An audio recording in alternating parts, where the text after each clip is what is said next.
I am here with Dena Patton, who I'm going to give you a little introduction on her background, which I received from her website. She says, I help people fulfill their wildest dreams and change the world. I am an award-winning speaker, business coach, and entrepreneur who helps you focus on becoming the woman you've always wanted to be, along with building the life and the career you've always wanted to have. From stage, as a speaker, my passion is to inspire action, light fires within you, and leave audiences empowered. As a business coach, my passion is to work with entrepreneurs, celebrities, and everyday women who are changing the world. Let's get laser focused on the things that matter most to you and start the journey. From small goals to huge dreams, I help you succeed and have it all. So, Miss Dena, thank you for being here with us today. I'm very grateful, as are all of our readers, I'm sure, and our listeners. I want to share with everyone your mission, which is all over your website, which says, to help people create lives and businesses with meaning, greatness, spiritual purpose, and financial success. So can you tell us more about who is the Dena now and what you love? Well, why it's all over my website is because I just really wanted to be clear. I want people to be clear in who I am and what my stand is. That I'm just not, another coach that has, a manual in how to coach people. That I am such a clear and on purpose stand for women really having it all. And, the systems and the structure and the meaning that goes along with that. I've coached a lot of people who have it all as far as the career or the business and the money, but there's a huge missing piece, and that's usually the spiritual or emotional fulfillment and meaning behind it. They've lost that why, or they've lost themselves. I've seen a lot of women lose themselves in their business or their career. So, as who I am now is really, you can put it inside the title of a business coach, but really I'm just a total unshakable stand for women living a life that they love, emotionally, spiritually, financially, and really becoming the woman she wants to be. And that, at the end of the day, I just want to be the woman that I always wanted to be. And the other stuff works itself out if I am clear on that. Right. And I know that the shifts that I've made when I started paying attention to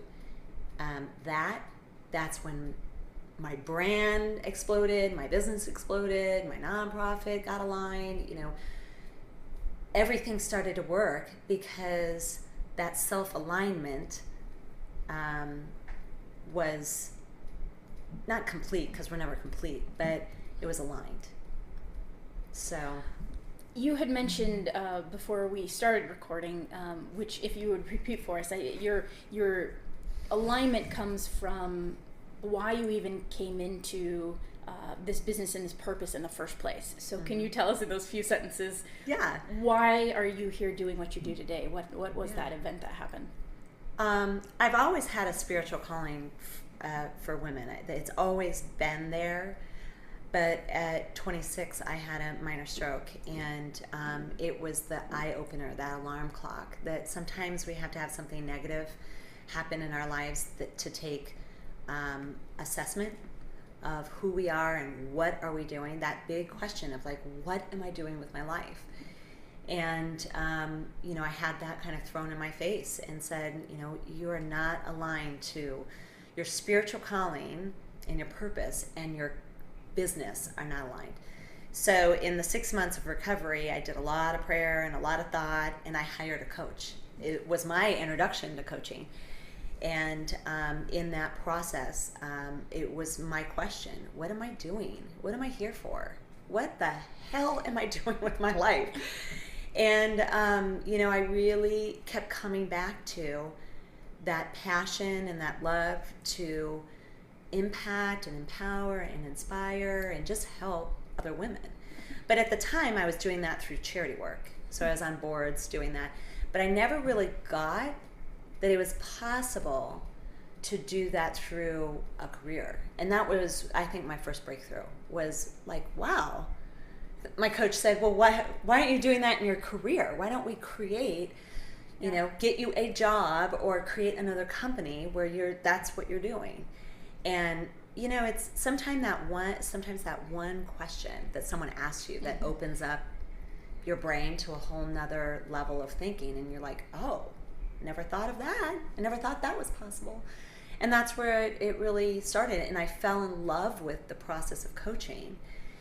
And I'm like, wow, we're on Wild Thoughts. Like, what about this? What about coaching women? And I went from there. How did it feel to step into alignment with really who you are, to become congruent with everything? Yeah, it was huge. It was, it's like if anybody has ever tried on their wedding dress and you've tried on 20 or 30 or 40 and then you try on that one, you're like, and you start crying, you're like, this is the one.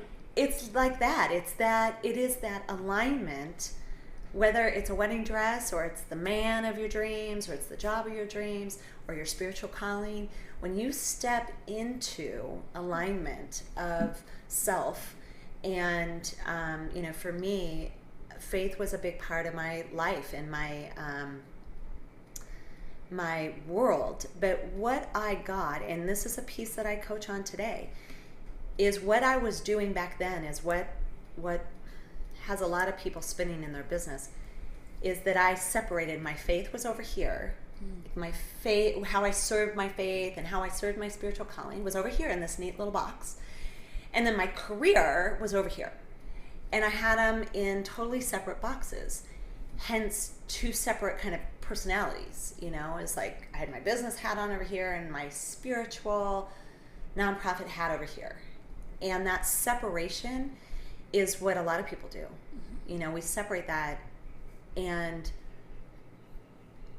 when you align yourself with your spiritual calling and you find that you can turn any platform, and when I say platform, whether you're a stay-at-home mom, that's your role or platform, or you're a lawyer, or you're an entrepreneur, or you're an employee somewhere, how can you align your spiritual calling to the platforms of your life consistently across the board? Your life will dramatically change. And that is what I did back then. And it's like anybody learning a lesson. It was so profound that I wanted everybody to have that experience of how can I walk spiritually be fulfilled every single day, all the time, in every role. And I really do think people separate that, yes. And that is hence why people feel that disconnection and that non-purpose or lack of meaning, or there's such huge separations versus you are a spiritual person having this experience on earth. Why not bring that in all roles? So that's where it started, is being called to coaching and being called to women. And I just kind of melted those two and said, okay, I'm a coach for women and women entrepreneurs. And I have been doing it for 11 years. And so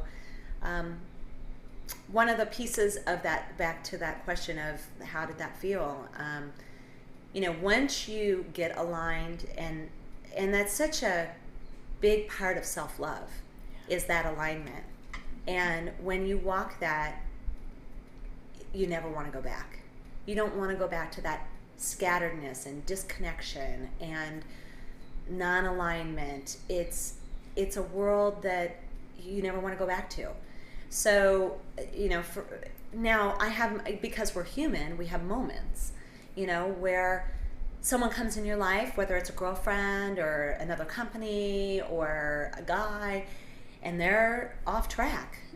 And we don't have those red flags. We're not listening to those red flags, which is our intuition that says, no, don't walk down that path with that person, or don't become friends with that person, or don't make that partnership.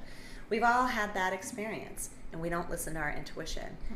And that is, in the 11 years of walking my alignment and listening and honoring myself, the biggest piece that I can honor, the biggest way I can honor myself in self-love is stay aligned with my word, my spiritual calling, in everything that I do.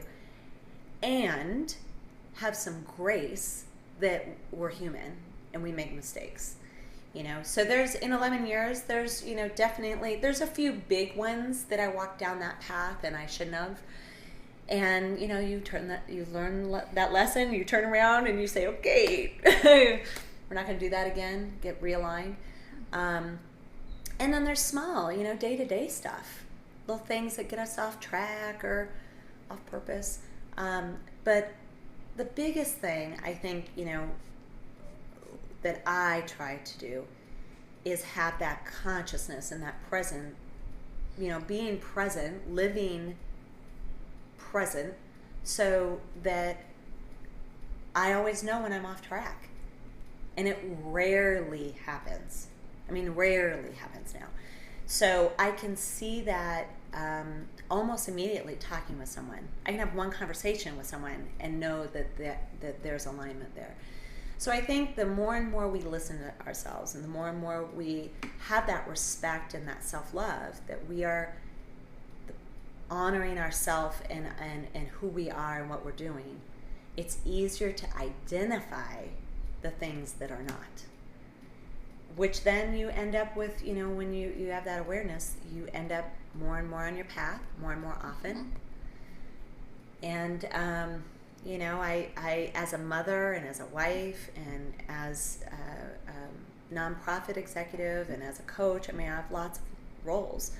I have to constantly be checking myself and constantly be honoring who I said I wanted to be and checking myself and having the courage to say, you weren't that today. Let's start over. And sometimes we just have to start over the next day. Right. I love that self-love as a concept of self-alignment in all areas of your life, which completely agree. It requires a sense of strength and grace and acceptance, even on the days that we aren't necessarily. Yeah. So I will be using that example. Thank you. Yeah. And Dena, I want to ask you about, in your email to me, you said these words, which I believe that a lot of people resonate with stories, and stories tell a lot about a human. You said these words to me in this email before we had this interview, that the journey for self-love for you has been a wild ride with very bad lows and awesome highs, but very, very worth it. So can you share a little bit of your raw story and how you came to be the Dena now, who stays on track, who stays present, who stays conscious? As I say in a lot of my speeches that are tied to, my speeches, my book, my coaching are all really around this concept of you're living from your smallness or you're living from your greatness.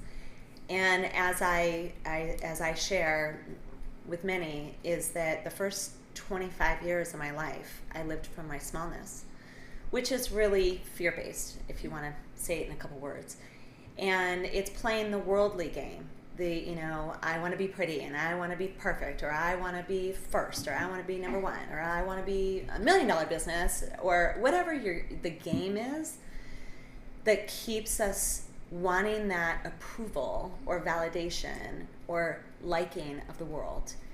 And I call all of that our smallness, because it's very chaotic, it's very spinning, it's often not aligned to our spiritual calling.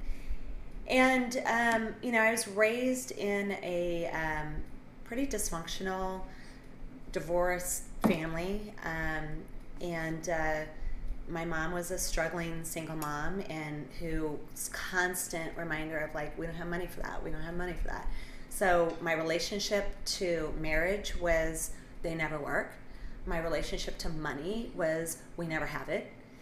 And she was just trying to put food on the table, so there was no way that she had extra time to, let's make sure my daughter's empowered or has self-esteem or believes in herself, any of those messages.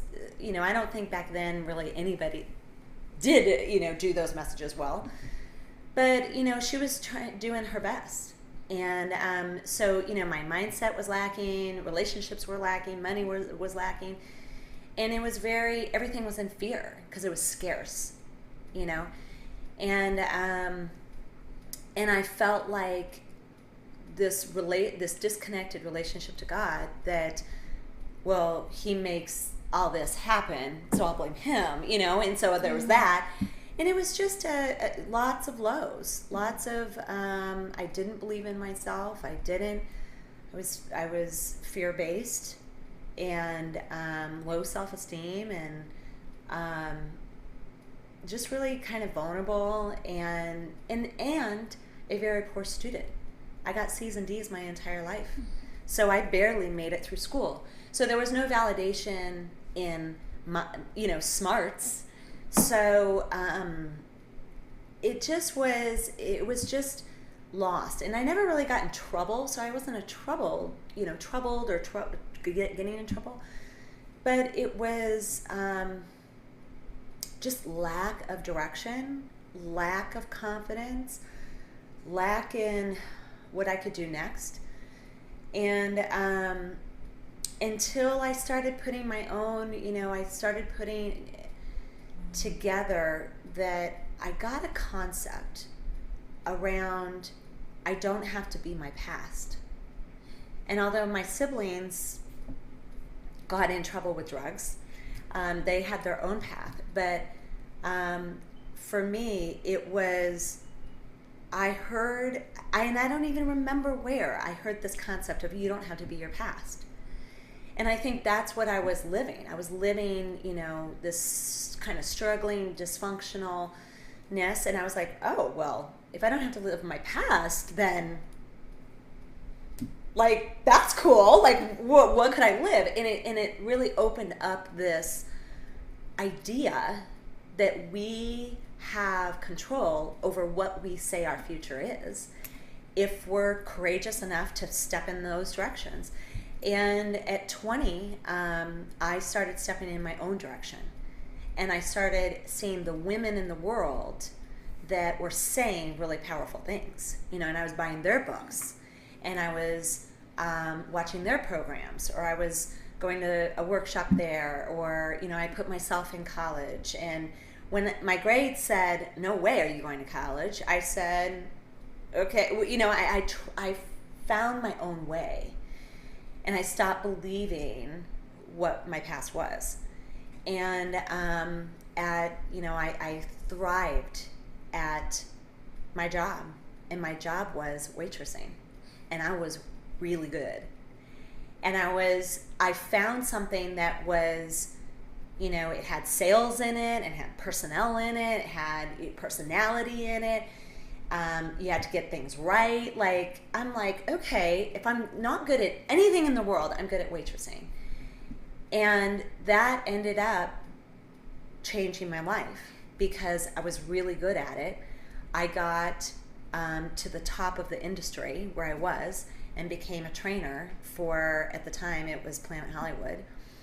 And worked my way up the corporate, corporate there. And into the PR and events division, and ultimately had to end, stopped going to college because they were moving me to the #1 store in New York City. So, to take this dead end, what am I going to do with my life, and turn a skill set like waitressing into a very well-paid $100,000 job at age 20, and traveling the country and working with all these celebrities, and then getting trained in PR and events, that took off, and I ended up starting my own business from that. But this is the thing. It was just one thing at a time. It was one concept at a time, and one conversation at a time, and one baby step at a time, and I used what I had. And this is what's really important, is that I didn't fake it, ever. And I just knew, I knew I was good at a few things, and I leveraged those few things. And I never faked it. I just really tried to leverage. My word is, how do I leverage this one or two things that I'm really good at and go to the next level? So, it was 25 years of really trying to figure out who I was and put my own dots together and make baby steps, and dealing with smallness and fear and spinning and world validation, that I finally came to the place of my own greatness and my spiritual calling. And when that happened, there's 10 stories within that one story that I just told, but when I made the shift between living from my smallness and living in my greatness, my life changed. My life really started to become who I am now and what I have now, 15 years ago. And it's been a journey. It's really easy for me to stand in now because I feel like I've mastered that of living. When I say, am I living from my greatness? The majority of the time that I'm awake, I can truly say yes. Now, I couldn't say that 15 years ago. It was just baby stepping it. But I knew the path I was on was worth it. And I'm still, every day it's a daily practice. And just like any faith or yoga, a foreign language, it's a practice every day. So, there's lots of highs of, at 25, I had no evidence. Here I am at 24 years old. I don't have a college education. I have 2 years of PR and events. Now, it was with a huge brand and lots of celebrities, but I still only had 2 years and I was very young. I had no validation and no approval and no permission to go out, yes, at 24, go and start your own PR and marketing firm in New York City.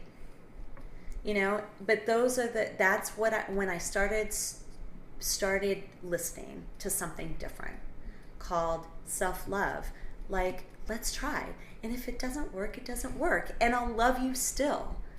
And that's what I think a lot of the self-love is such a huge and profound conversation and way of being. But for me, I took that step knowing I'm going to love myself through this. And I think I can do it. And if I can't, and if it's too hard, or if I, quote unquote, fail, then we'll close shop and go get another job. And I promised myself that I wouldn't blame and shame myself. And that's, I think, the key is self-love is a very, sometimes hard to do because we do have that smallness going, no, you don't have an education. No, you're not worth it. No, who's going to hire you? Right? Our smallness can be really, really evil.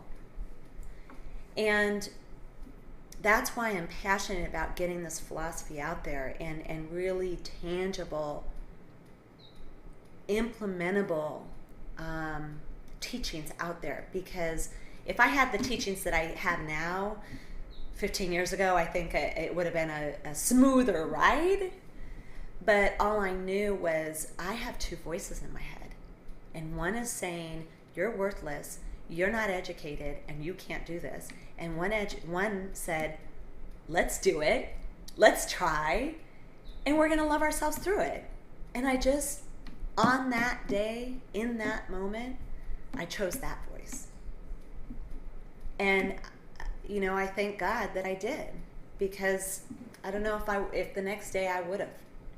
Because that smallness voice is really loud, and it's really profound, and it gets most people. It usually is louder than our greatness voice. But that day, greatness won, and I went on a journey, and I won Entrepreneur of the Year, which then got other opportunities, of my highs. And the stroke was a low. I was alone and I was broken and I had no idea what to do. I'd never sold a company. I was going to sell it or close. And it was just a really very big low. You know, here I am, oh, I thought I did something great, and yet, you know, I followed my greatness, but yet this happened. And what I realized is in that 2 years, I got very off purpose. And that stroke, you know, happened, and I took it as a wake-up call to get back to my greatness and back to choosing something else. So, yeah. Dena, you are so inspiring. So inspiring. I'm so grateful to be here. Lots of highs and lots of lows. It's okay. It's a journey. It is certainly a journey. It is a journey. This is perfect place, which I'm very excited. You have a book coming out called Igniting Greatness, 30 Days and 30 Lessons to the Greatest Version of You. Mm-hmm. So can you tell us or give us a sneak peek into maybe share a few of these lessons, or what were your favorite ones? What is the book about? When's it coming out? And what are some of these lessons? It'll be coming out this spring, so May 2013. And it's 30 of my top distinctions and lessons from my coaching practice. And when, you know, whether I'm working with a top CEO or an entrepreneur or an everyday woman, they're all kind of battling with this idea of smallness versus greatness. And if it's a top CEO who has a $5 million company, and dang it, anyhow, she's been trying to get it to a $10 million company, and she's just barriers, and lots of lows, and she just can't get it there, if that's that scenario. And then I have a woman in Seattle who, she's an empty nester, and she has this huge passion to change the world, and she's dealing with the smallness in her voice of, who are you? Why you? You're not an expert in this area. You know what I mean? Our smallness is very evil, and just can really put that fear and that doubt in us. So it doesn't matter what your role is or what your status is or what your platform is. We have these, what I've kind of boiled down are these two voices. And so the book really goes into identifying your smallness and what it really sounds like. Because my smallness sounds different than yours. It's not the same voice, and it's not saying the same thing, which is really crucial to this journey to get from your smallness to your greatness, is really identifying what that sounds like and identifying where that came from and what that sounds like, because you can then choose something else. You can start to see that became a belief, became your smallness for a reason. And when people start identifying, even in very small workshops that I do, I have people identify their smallness. What does that sound like? When you're up against, you know, that big choice or that big goal, or you're out to do a program, you're out to do something, and that voice comes in, what does she sound like? And it's profound when you really put that flag and go, oh my gosh, that's what it sounds like. And so that identifying that, I would say, is a big piece. It's the first chapter of the book, and stepping people through some really clear exercises that they can start identifying that. This book, I'm really big in implementing and applying. So it's not a book that's just full of like stories and my stories. It's actually not at all. It is all about the person reading it and applying it to their life. So that the first chapter is really all about identifying your smallness and how it gets triggered, what I call smallness attacks. If you follow me on Facebook, I always talk about like, I had a smallness attack today. But the difference is I can have a smallness attack and it lasts 2 to 5 minutes, and I'm back in my power, I'm back in my greatness. Where someone who has never had any of this training, their smallness could literally level them for years. You know, and they will literally put that dream or that goal on that back shelf for years, maybe months. So the difference is, you know, I'm human, I get them too, but I know how to identify it and get back into that greatness within minutes. and it doesn't keep me in that self-doubt, which is really, to me, the opposite of self-love is self-doubt, that and everything that comes with it. So identifying the smallness is a big piece of it, because you can start to see what else is possible when you stop listening to that.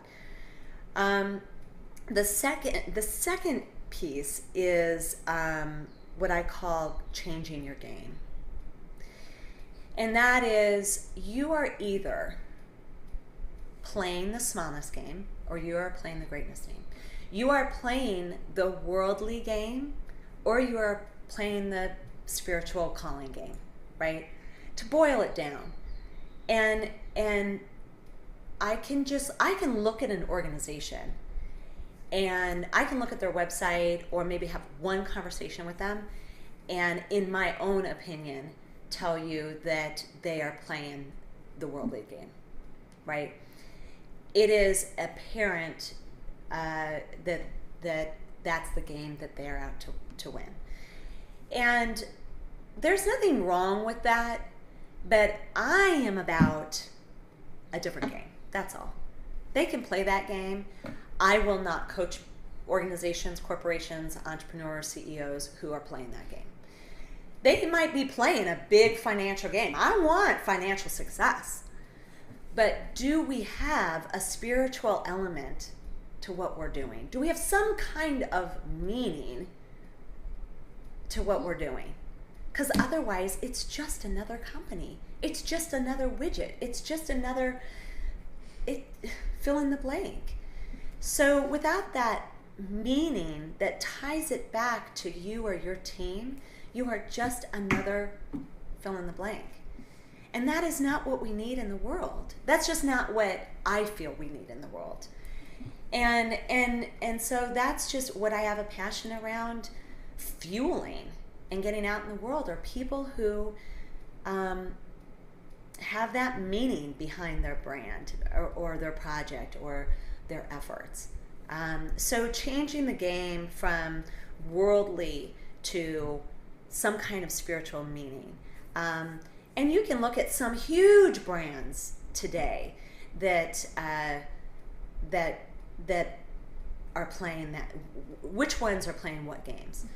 So that's what that second piece of my book is, getting clear on what game you're playing, and I kind of spell out which in more detail and what each one is, and really asking people, what do you want? And especially women, this is the deal with women. We want to change the world. We want to impact the world. We want the world a better place. There's men who feel that too, but women as a general statement want to do that. So when I find women that are behind nonprofits or women behind a brand or women are behind some kind of effort, I mean, they usually have that meaning and they're clear in why they want to change the world in this way. So that, and that is what is making our world go round. I mean, you look at the brands, the companies, the efforts, the nonprofits, the projects, the churches, the communities, the families that are fueled by a woman that wants to impact the world, even on a small, just in her own family. It is a completely different, there's a completely different feel behind that woman and those efforts versus someone who doesn't, who's just existing or just surviving or just spinning. So that's that second piece is changing the game. Is really I'm about fueling women who are out to change the world and impact the world in their own way. And that doesn't mean that they have a platform of 100,000 people. That means changing the world means in your neighborhood, in your family, at your church, at your school. It doesn't mean the world at large. And I think that that's kind of a stereotype that people get too tied into. They make it mean something else. But I look at these moms who are intentional parenting, and they are present with their kids, and they are teaching them the values that she believes in. And there is just something special about that. And she owns those values, and she teaches them, and she makes sure that they are on track with that. So that's just, to me, there's just, I love that. I love being in that conversation. It's like, how is she doing that? Because parenting is a hard thing, So changing the game is second. And then third is stepping into your greatness, is really mastering the distinctions I talk about in the book. Is it has you do some exercises around what I say is turning down the smallness voice and turning up the greatness voice, and mastering that every day. So, if I had a bad day and just really got a smallness attack and got really hit down for whatever reason, personally, professionally, my system of getting myself back into greatness is really that system in the book. I step people back. We're going to get hit down. What are the 3 or 4 things that get us back into our power, back into self-love, and back into our greatness? Because it's not easy, and sometimes we just need kind of a checklist. Do this, do this, do this. And helping people really mastering living from their greatness and leaving that world of smallness behind. That's my past. And I own that is my past. And those days taught me many, many lessons. And they've gotten me to, if I didn't live the life that I have lived, I could never be at the place right now of teaching this. I don't want to learn how to live in my greatness from someone who lived in their greatness their entire life. To me, I want to learn greatness from someone who was in the trenches of smallness and in the trenches of self-doubt. How do you get yourself from there to your greatness? So that's just, and it's not going to be for everybody. I'm not out to serve everybody. Like anything, any philosophy or mantra or system, people are going to either love it or hate it. But I have to own that it worked for me. It's worked for hundreds of clients over the last 11 years. And really, I had to boil it down to a book that anybody could pick up, and they could follow it and work it and see the difference. And that was, I want the everyday person to be able to read it and it make a difference for them. Wow. I'm ready. How can we find it? How can we find your book? We're all ready for it. Well, it's pre-order on my, it's not out yet, so the only really way is denapatton.com is, it's on pre-order on my website. Awesome. And then when it'll come out, it'll be Barnes & Noble and Amazon and all that, and an ebook too. I love it. Dena, let's sum this up. And you've given us so many tidbits for greatness living, and I really think that this issue is all about fearlessness. And I believe that from what I've heard from you, greatness is fearlessness. So living from your greatness, you're living in a place of fearlessness. So one piece of advice would you give for a woman on her journey to self-love or becoming greatness or becoming fearless? You're right. Fearless in greatness is, I had that day that I chose to listen to my greatness voice and say, I'm going to start this business. I had to be fearless.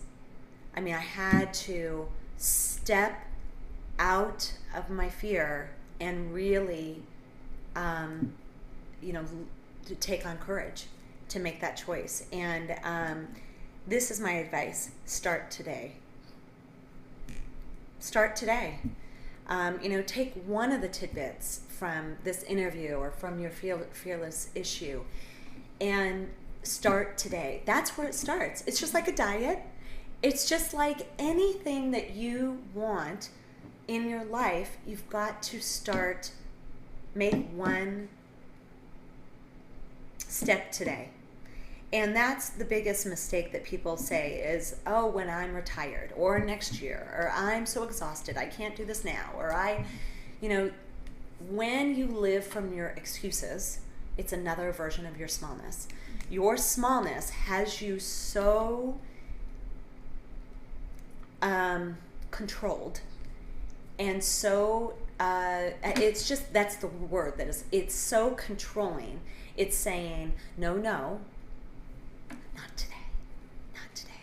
So I want you to really be challenged in your smallness is saying not today, because you're too busy, you're too overwhelmed, you're too tired, you're too broke, and you've got to be fearless. So between your smallness and your greatness, there's a line called fearless.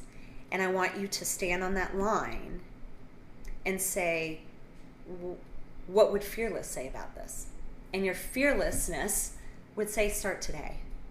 If you have to borrow, $20 to get my book, or if you have to, one of the things in your issue that you're having them do, has them buy something or do something, start today.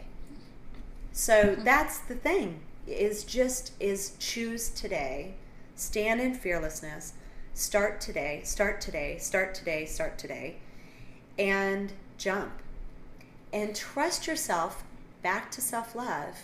There's something about self-doubt that is always doubting ourselves. That if you jump, you won't fly. If you take that risk, you won't have enough courage, right? It's always doubting what you want to do. So I say this, is that you are always, every moment of every day, you are listening to your smallness or you're listening to your greatness. And you might weave in and out.